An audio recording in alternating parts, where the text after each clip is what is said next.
Sikap anti korupsi telah digaungkan Gubernur terpilih Andra Soni saat berkampanye demi meraih simpati rakyat.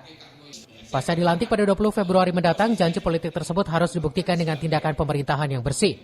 Sebab jika janji tersebut ingkar, rakyat akan menghukum secara mandiri dan hilang kepercayaan terhadap pemimpin. Penguatan anti korupsi dapat dilakukan dengan tidak ada praktik suap dan jual beli jabatan di tubuh birokrasi. Tidak untuk korupsi itu segera menjadi harapan masyarakat Banten. Karena kita tahu beberapa kepala daerah di kita itu kan terjerat korupsi, kena OTT akibat korupsi itu. Tentu itu akan disambut baik oleh masyarakat.